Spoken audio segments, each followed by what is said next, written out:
o deputado Glauber está há 7 dias fazendo o seu direito constitucional a protestar a partir de uma medida extrema, que é a greve de fome.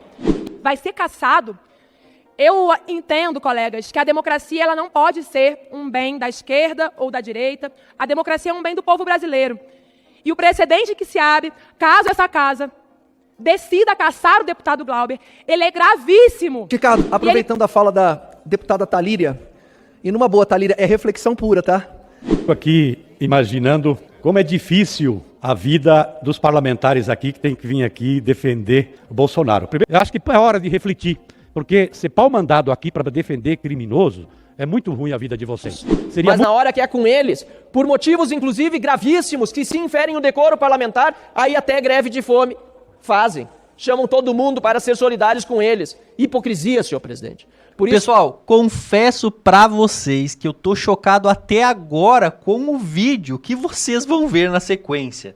Não tem como, gente, pessoalista falando em ataque à democracia pela cassação do seu colega, e não só isso, invocando aí o espírito da Páscoa para que os colegas deputados, eles, quem sabe tenham seu coração tocado e não coloquem a digital na cassação aí do Glauber Braga.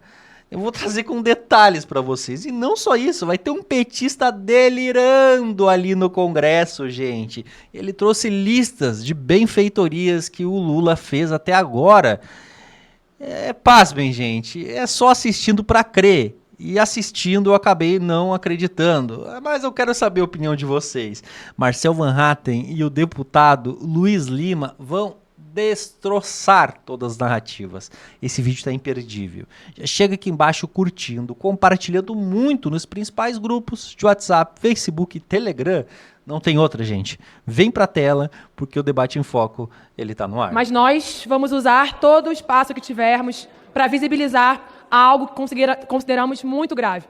Como todos estão acompanhando, aqui no Plenário 5, o deputado Glauber está há 7 dias fazendo o seu direito constitucional a protestar a partir de uma medida extrema, que é a greve de fome.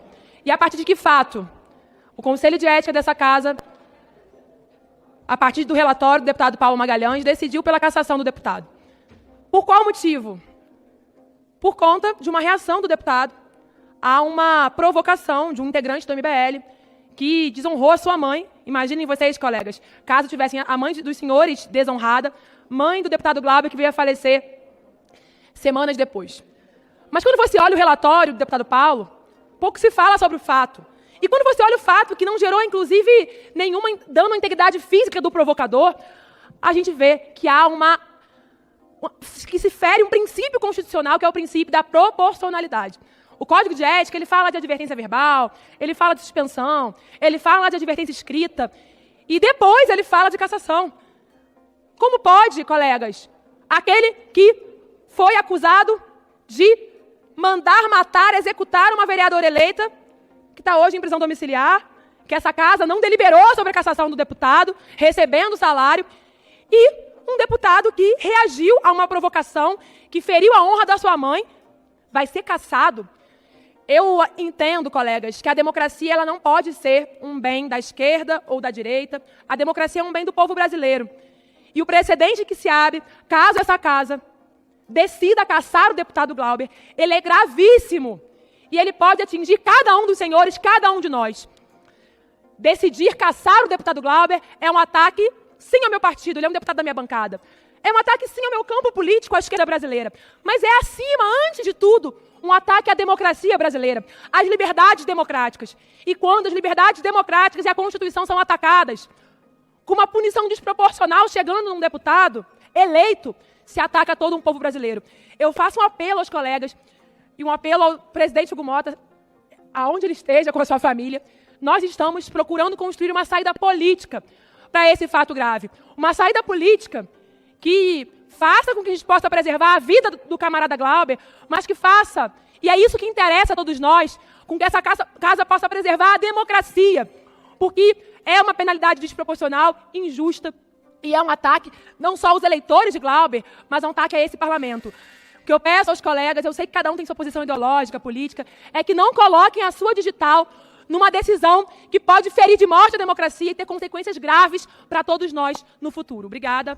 Uma boa Páscoa. Que o espírito da Páscoa, que chega aí, ele possa tocar o coração e a responsabilidade dos senhores. Ricardo, aproveitando a fala da deputada Talíria, e numa boa, Talíria, é reflexão pura, tá? Fica a esquerda e a direita brigando. E sempre o centrão usando a esquerda e a direita. Foi assim com o deputado Daniel Silveira, quando o centrão usou a esquerda para prender o Daniel Silveira. Nós, em fevereiro de 2021, nós votamos pela manutenção da prisão do Daniel. E mesmo não gostando eu gosto do Daniel, sou amigo dele, eu fiquei aqui na Câmara dormindo no gabinete dele, eu trouxe uma cama lá de casa. E o Daniel está preso há 5 anos por crime de opinião. Muito duro o que o Daniel está passando. Ele tem filhos, ele tem mulher, ele tem mãe. Então, quando a gente entra 5 anos, 21, 22, 23, 24 e 25. O Daniel foi preso em 2020, Talíria, e em 21 a gente votou pela manutenção da prisão dele. E agora, no episódio do Glauber, o Centrão usa a direita para caçar o mandato do Glauber. Só que pior do que caçar é você ser preso. O Daniel está preso há 5 anos, é muito grande. Não haveria PL da anistia se as penas fossem condizentes com os atos daquelas pessoas. Se aquelas pessoas que vandalizaram tivessem sido presas durante 1 ano, não teria PL da anistia. Aquelas pessoas já haviam cumprido pena. Ontem, na participação do programa da Globo News, um ministro enviou, se eu não me engano, para uma jornalista que me fugiu o nome dela, perguntando para os parlamentares que são a favor da anistia, se um assaltante ou se uma pessoa invadisse a sua casa, quebrasse a sua casa, se o vizinho quisesse invadir a sua casa, eu respondo juridicamente, esse indivíduo, se fosse réu primário, ele seria solto na audiência de custódia. Eu não tenho dúvida disso. Muito menos ser condenado a 14 anos. Então, deputada Talíria, eu também desejo Feliz Páscoa para todos nós e eu espero que a gente não seja inocente. Porque aqui quem sempre fica de boa é o Centrão. E a esquerda e a direita fica aqui, um agredindo o outro o tempo todo, um querendo caçar o outro, um querendo prender o outro, e o Centrão fica na boa. A maioria dos deputados, com todo respeito ao Centrão, não possuem voto de opinião. Possuem um voto municipalista de assistencialismo, baseado em recursos de emendas parlamentares. São aí que eles se sustentam no poder. Os votos dos deputados de esquerda, de direita, tem as pessoas que gostam da esquerda e gostam da direita. No Rio de Janeiro temos 46 deputados. Eu diria que nem 15 deputados têm voto de opinião, de esquerda e de direita. Os outros 30 são voto de ocasião. É aquele cara que tem um poder financeiro, é aquele cara que bota para ferrar mesmo no município, que leva recurso à beça que a gente nem sabe de onde vem. É isso. A política nacional se resume a isso. É uma briga da esquerda com a direita, mas quem manda, quem está no poder e quem se perpetua é o Centrão. Obrigado, presidente Ricardo. Estou aqui imaginando como é difícil a vida dos parlamentares aqui que tem que vir aqui defender o Bolsonaro. Primeiro, desejar aqui boa e rápida recuperação, até para que ele possa cumprir a pena por ter tentado dar um golpe e ter comandado essa tentativa de golpe que dentro da estratégia se previa, se projetava matar o presidente da República, matar um ministro do Supremo Tribunal Federal e o vice-presidente da República. E aí eu falo isso porque a vida é muito dura mesmo para quem não defende a democracia, tá? E precisa ser dura mesmo. Eu falo desses parlamentares aqui que aí são obrigados a vir aqui defender, de repente, uma figura que atentou contra a pátria, contra a democracia. E aqui eu quero enumerar alguns feitos que, se tivesse dado o golpe, o povo brasileiro não estaria sendo beneficiado, como aconteceu há pouco tempo com o governo do inelegível. E eu vou citar aqui algumas coisas. O Brasil voltou ao top das 10 economias do mundo. O PIB cresceu 3,2% em 2023, 3,4% em 2024, o dobro da média durante o período do governo do inelegível. A menor taxa de desemprego em 12 anos foi registrada em 2024, somente 6,6%, aproximando-se do pleno emprego. O salário mínimo voltou a crescer acima da inflação e teve o maior aumento em 6 anos. A agenda internacional abriu 340 novos mercados para o agronegócio. Em 2025, o Brasil sediará a Cúpula dos BRICS, a COP30 e presidirá o Mercosul. Isso não tinha durante o governo do inelegível há pouco tempo atrás. O Mais Médico foi ampliado para 26 mil médicos. O Brasil reduziu drasticamente a fome. Só para ter uma ideia para vocês, 60 mil pessoas por dia passam a ter acesso a 3 refeições. Lembra que na história do Brasil sempre teve fome. Foi necessário os governos do PT para o Brasil sair do mapa da fome em 2014. Depois do golpe, veio Temer, veio inelegível, o Brasil voltou a ter mais de 33 milhões na miséria, passando fome. Em pouco tempo, em 2 anos, mais de 20 milhões saiu da miséria novamente. Como é que tem o gente que equivalente a acredita 60 nisso? mil pessoas Caramba, por cara. dia. Isso é Imagina impressionante. a vida dos bolsonaristas nessa casa, que tem que ficar querendo anistia para quem cometeu o crime e não pode falar dos feitos do governo do presidente Lula para o povo brasileiro. É vida dura mesmo, tá? Por isso tem que ficar falando, né, e produzindo fake news e produzindo coisa, entendeu, para a internet. O país registrou a menor taxa de morte violenta desde 2015. Mais de 20 mil armas apreendidas. 5 bilhões e 600 milhões retirados do crime organizado. Redução de 5,25 em homicídios, feminicídios, latrocínios, mortes por intervenção. Redução de desmatamento em 46% na Amazônia e redução de 26% no Cerrado. E aí o Brasil volta a ter reconhecimento internacional, ser reconhecido. Mas é isso com a figura do presidente Lula, tá? Que está fazendo com que o Brasil seja respeitado. Mas é respeitado por quê internacionalmente? Porque está fazendo a lição de casa, está melhorando a vida do povo brasileiro. Não, e aí, eu volto aqui para encerrar. Por isso que não pode ter anistia para quem tentou dar o golpe, para quem tentou matar o presidente da República, ministro do Supremo, para quem tentou matar o vice-presidente, para quem tentou explodir uma bomba que ia colocar por os ares o aeroporto aqui de Brasília. E para quem invadiu esta casa, o Senado Federal, o Supremo Tribunal Federal, tá? e o Palácio do Planalto, e destruiu patrimônio público, dentro de toda uma movimentação para poder dar um golpe. Então, meus colegas parlamentares da oposição, eu acho que é hora de refletir, porque ser pau-mandado aqui para defender criminoso é muito ruim a vida de vocês. Seria muito bom vocês falarem para o povo brasileiro de como a gente pode avançar nessas pautas aqui, que é o que interessa ao povo brasileiro. Eu poderia citar muitas outras, mas é só refletir que vocês virão que a vida melhorou para o povo brasileiro e tem perspectiva de vida, né, para o futuro desse país. Muito obrigado. Gente, é isso que eu falo. Esse tipo de pessoa que defende a regulamentação da internet. Eu pergunto pra vocês, a internet como está hoje permite que pessoas como este cidadão aqui, o deputado federal petista, fale tantas coisas, tantas bobagens e mentiras que ele falou aqui nas coisas. É só dar um Google aí, pesquisar muitas coisas que ele falou aqui, gente, que a gente vai ver que ele é com tré, né? Não bate, assim, não fecha a conta. E aí ele fala tanta, mas tanta asneira que eles acusam a direita de fake news. Ele tem a cara de pau ainda de falar que é ruim a vida do bolsonarista. Só se é ruim porque tem que ficar desmentindo esse monte de baboseira. Não tem outra explicação. Bom, acontece, né, gente, que a internet permite isso. E é justamente por isso que eles querem regulamentar. Quem é que vai contrapor esse tipo de baboseira se não tiver a internet, não é mesmo? Tá aí, gente, pesquisem, gente. Olha, sério, é só rindo, gente. É rindo pra não chorar, porque não tem outra argumentação pra fazer com esse monte de besteira que foi dita aqui. Não tem como, é surreal quem consegue ainda cair nessa balela.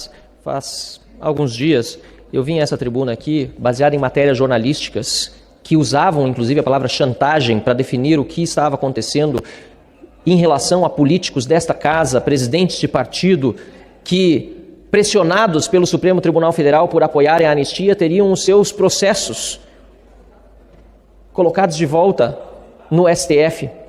Ou seja, eu vim aqui à tribuna baseada em matérias jornalísticas para dizer que o que a imprensa estava revelando era muito sério, e que isso se assemelhava às práticas de máfias.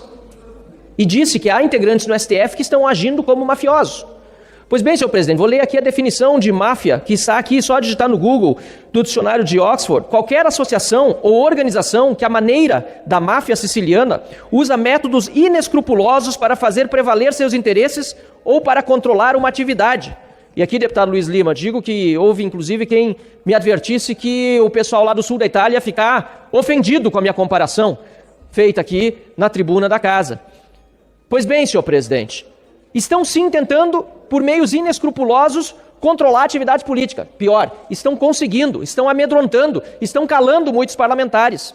E quando eu me manifestei a esse respeito, recebi da mesma forma, por meio da imprensa, da jornalista Bela Megali, uma ameaça, sem que o autor se revelasse, mas vinda do Supremo Tribunal Federal, de que eu poderia sofrer graves consequências pelo que disse aqui na tribuna, utilizando da minha imunidade parlamentar, a respeito do que pensava daqueles ministros que estão chantageando a classe política.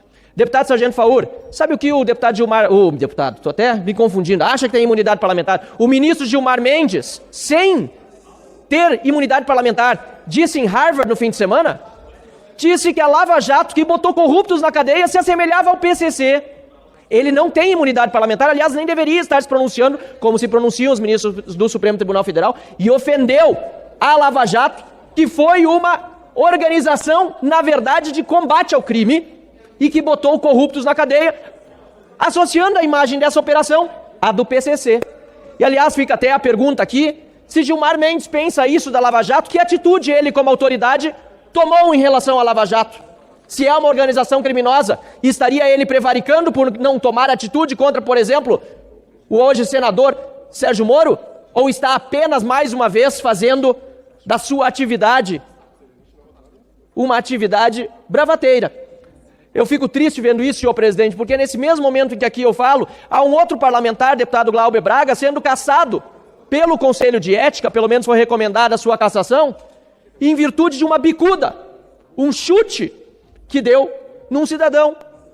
E ele está chateado com essa sua, ou indignado, revoltado com essa sua potencial cassação, mas em nenhum momento ele, ou outros parlamentares do PSOL, salvo o deputado Chico Alencar, quero fazer essa ressalva assim, nenhum dos demais, inclusive Glauber, se solidarizou contra mim por estar sendo perseguido pelo Supremo Tribunal Federal, pela Polícia Federal, pelo governo Lula, em virtude de falas que fiz aqui na tribuna. Aliás, a deputada Sâmia entrou contra a Carla Zambelli.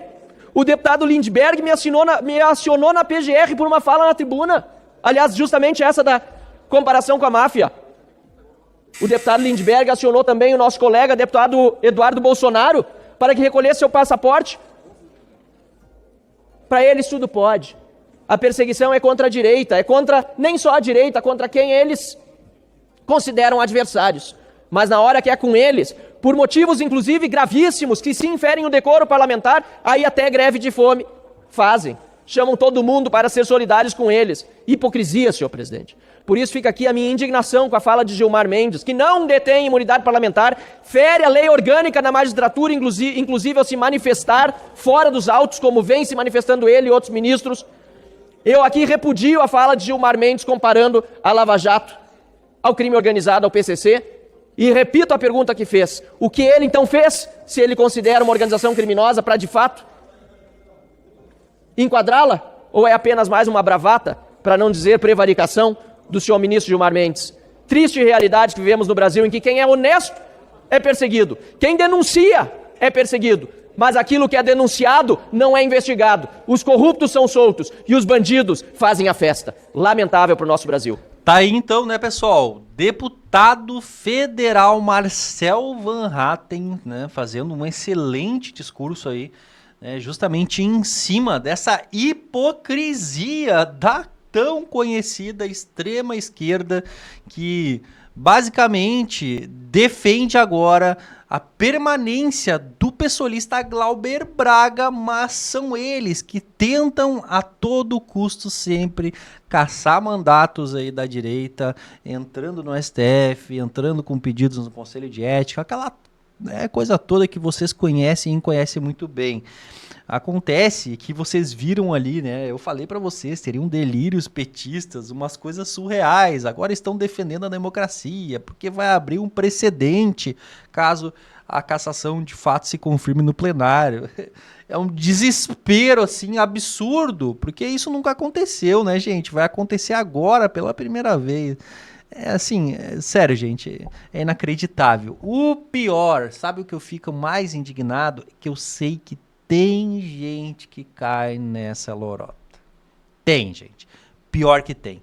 Bom, eu quero saber a opinião de vocês. Comentem aqui embaixo. Não se esqueçam, gente. Compartilhem muito esse vídeo. Deixa o like, isso ajuda demais o canal. Quem tá virando membro, obrigado, né? Muito obrigado mesmo, porque vocês contribuem para que o nosso canal continue aqui diariamente trazendo conteúdo e informando vocês. Eu vou ficando por aqui, mas fiquem ligadinhos que logo mais a gente se vê.